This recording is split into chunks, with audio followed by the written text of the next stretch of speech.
Hi, I'm Annika Robbins, and welcome back to the channel. Kendall, have you ever done any bull clipping before? I have not, but it sounds very interesting and fun, and I would be willing to learn how to do it. Okay, well, in today's video, we'll be doing a few bull clippings, and then we have a couple interviews afterwards. Hope you enjoyed the video.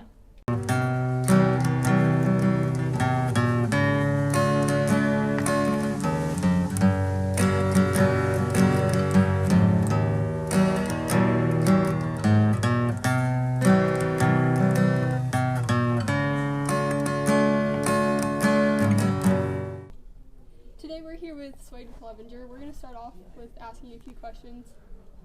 What did you think of when they first introduced the cattle company? I was kind of like everybody else. I just thought it was kind of a crazy idea. I didn't know if we were going to be able to do it, but once they started talking about it more, I realized that we could do it pretty easy. How has being involved in Cattle Co helped you outside of the cattle company? Well, I live on a ranch, so helping know all the things about the cattle company has really helped my life on the ranch, along with the schoolwork too. And then when we go and clip down there, is there a difference between regular clippings and doing it with the cattle company? Or is there something different you learned through doing it with? Actually, when y'all came down, it was the first time I've ever clipped a bull, so that was a new experience for me too. So everything we've done so far has been pretty new to me too. Yeah. And then can you explain the process of clipping and torching? Well, first we have to sort them off, the bulls. And we don't want to bring too many because they shrink while we're doing it. And then while we catch them, we trim the heads, and then we just made it all try to look good, and then they're usually done.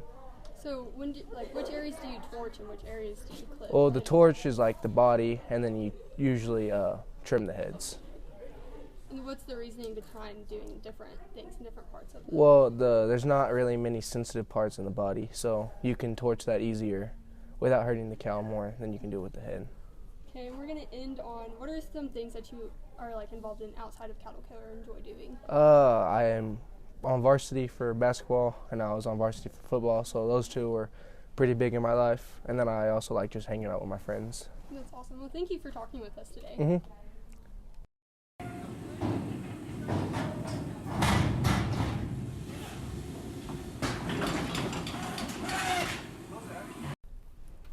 All right, Abby, nice to see you here. Nice to see you. We're just going to ask you a couple questions about the cattle company and everything, and what Okay. you do about it. So how long have you been involved in the Wildorado Cattle Company? I have been in the cattle company for about 3 years. The first year that they started it was more like getting it ready for everyone, so it was mostly just the past directors, and so I've been in junior cattle company and then now regular cattle company. What made you want to be involved? You just decided to join the cattle company? Yeah, there was a lot of people involved in it, and it was kind of like a new big thing for the school, and that's kind of really where I want to do, or what I want to do as I get older, is something in communications or with animals, so I kind of just gravitated toward the cattle company. Yeah. Explain the process of when you torch and clip a cow. So whenever we do this, we get the cows in the chute and we slowly just kind of go closer to them with the torch, not to where it's going to burn the skin, just to where it gets close enough to the hair where it'll kind of burn the ends off, and then we brush it out so all of those dead hair follicles kind of just fall off and they're left with a nice clean looking haircut. Cool. What's something that you learned after the clipping that was different from what you knew about it before? I definitely didn't know 2 years ago that you could even torch cattle in the first place. I thought you just had to clip the whole thing, so that was pretty new for me. Yeah. What's life like outside of the cattle company? So what do you like to do whenever you're not at the ranch? I show pigs and goats, so I do a lot of 4-H and FFA competitions, and I play golf and I volleyball through the school, so yeah, pretty much. Fun. Well, thanks for joining us today, and we'll catch you next time. Okay, thank you.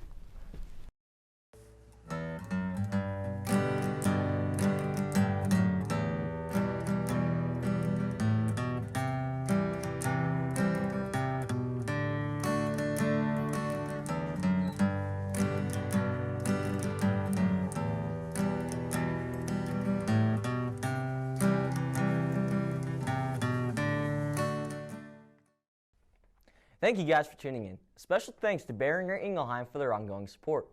Make sure to like, subscribe, and hit that notification bell. We definitely know that 1B is the most prevalent subtype of BVD currently.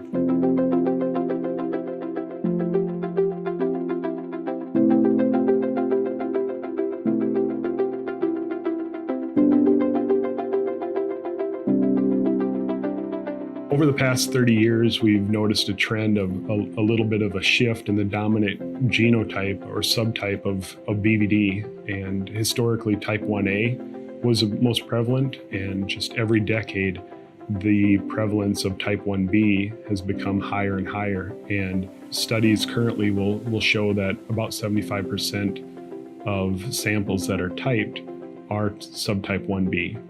And this is really important because the vaccines that we have here available don't have 1B in them. They have type 1A and they have type 2A. So the only way that you're going to get 1B protection is going to be from cross protection. So we can look at protecting the cow pre-breeding with a vaccine that's specifically labeled. And because it's labeled, it's going to be documented to have efficacy to protect that pregnancy. There's vaccines that we can use late in the pregnancy that will be able to add to the protection that she puts into the colostrum, which is great for that calf to be able to bridge the gap up to the point where that calf is able to respond to its own vaccine. And then once we get that calf to that stage, using a vaccine that's specifically been tested and shown to be efficacious against all forms of BVD, specifically 1B, is going to be very important.